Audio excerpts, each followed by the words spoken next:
Assalamualaikum warahmatullahi wabarakatuh. Salam dan bahagia.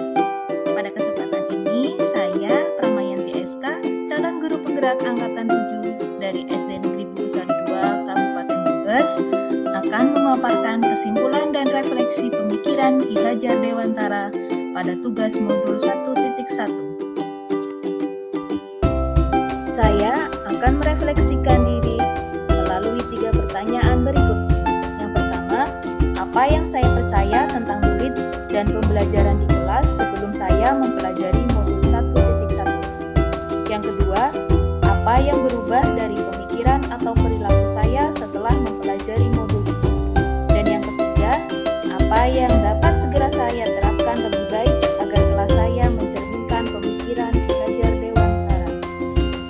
Saya percaya tentang murid dan pembelajaran di kelas sebelum saya mempelajari modul 1.1 bahwa dalam proses pembelajaran hanya berpusat pada guru atau teacher center.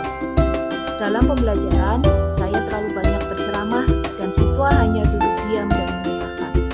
Yang kedua, guru kurang mampu memahami karakteristik anak. Saya cenderung menyamaratakan kemampuan anak dengan melakukan pembelajaran yang sesuai dengan zona nyaman saya tanpa memperhatikan perbedaan anak. Yang ketiga, guru merupakan satu-satunya sumber belajar bagi anak. Yang keempat, siswa pasif dan motivasi belajarnya rendah. Saya sering merasakan saat saya menjelaskan materi, mereka lesu dan tidak bersemangat. Saat ditanya ada pertanyaan atau tidak, anak-anak hanya diam. Dan yang kelima, pembelajaran hanya terfokus pada ketercapaian materi dan KKM. Guru hanya mengutamakan aspek kognitif anak. Padahal, ini saya sering lupa bahwa pendidikan bukan hanya soal mentransfer ilmu saja, tetapi sejatinya ada aspek lain dalam pembelajaran. Setelah saya mempelajari modul 1.1, yang berubah dari pemikiran atau perilaku saya antara lain bahwa proses pembelajaran harus berpusat pada murid atau student center. Dengan aktivitas pembelajaran yang berpusat pada anak, anak akan menjadi lebih aktif dalam proses pembelajaran sehingga mereka dapat membangun pengetahuannya sendiri. Yang kedua, saya lebih menghargai setiap karakteristik belajar anak. Setiap anak memiliki keunikannya masing-masing. Saya sadar dengan adanya perbedaan ini menjadikan pembelajaran menjadi lebih berwarna. Bagaimana sebagai seorang pamong, saya harus dapat menuntun anak sesuai dengan kodratnya. Dan yang ketiga, saya lebih memanfaatkan berbagai sumber yang ada di sekitar anak. Dengan digunakannya berbagai macam sumber belajar yang ada di sekitar anak, anak bebas memilih dari mana dan apa saja yang akan mereka gunakan untuk belajar. Tugas guru di sini hanyalah menuntun dan mengarahkan mana yang baik dan tidak baik. Selain itu, setelah mempelajari modul 1.1 ini juga dapat merubah perilaku saya.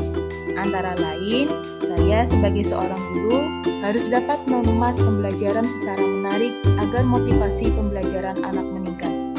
Yang kedua, dalam pembelajaran, saya berusaha untuk memerdekakan siswa. Salah satu contohnya yaitu dengan memberikan kebebasan kepada anak untuk menyelesaikan tugas-tugas mereka sesuai dengan minat, bakat, dan kreativitas anak masing-masing.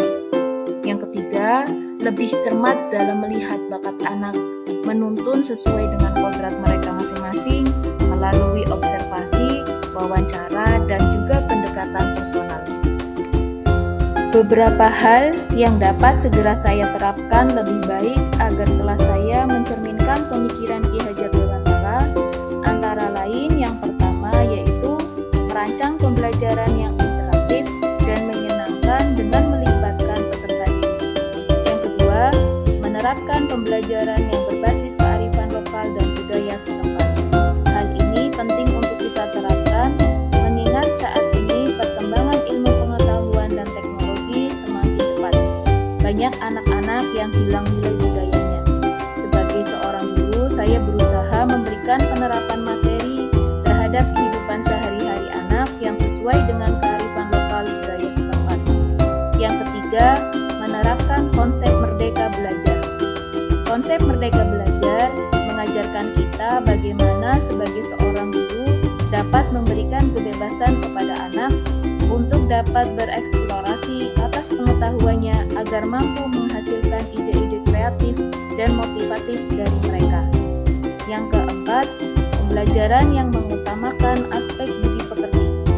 Pembiasaan baik akan selalu saya teladankan kepada siswa tentang bagaimana mereka bersikap agar mereka menjadi pribadi yang lebih baik. Yang kelima, pembelajaran yang menuntun, bukan menuntut. Kita sebagai seorang guru berperan sebagai among. Dalam penerapannya di kelas sesuai dengan pengajaran dan pemikiran Ki Hajar Dewantara, kita dapat menerapkan trilogi pendidikan, yaitu Ing Ngarso Sung Tulodo, Ing Madya Mangunkarso, dan Tuturi Handayani. Sesuai dengan pemikiran Ki Hajar Dewantara bahwa kodrat anak adalah bermain, dan saya akan mengintegrasikan permainan dalam pembelajaran agar suasana kelas menjadi lebih menyenangkan. Kesimpulan yang dapat saya sampaikan yaitu tentang dasar-dasar pemikiran dari Ki Hajar Dewantara harus segera kita terapkan dalam proses pembelajaran di kelas. Di antaranya yang pertama yaitu pendidikan adalah menuntun sesuai dengan minat dan bakat anak. Yang kedua, pendidikan bukan hanya transfer ilmu akademis saja, tetapi perlu penanaman budi pekerti. Dan yang ketiga, pendidikan sejatinya berhamba pada anak. Demikian pemaparan saya tentang koneksi antar materi pemikiran filosofi Ki Hajar Dewantara. Semoga bermanfaat. Mohon maaf apabila ada kesalahan dalam penyampaian. Salam dan bahagia. Wassalamualaikum warahmatullahi wabarakatuh.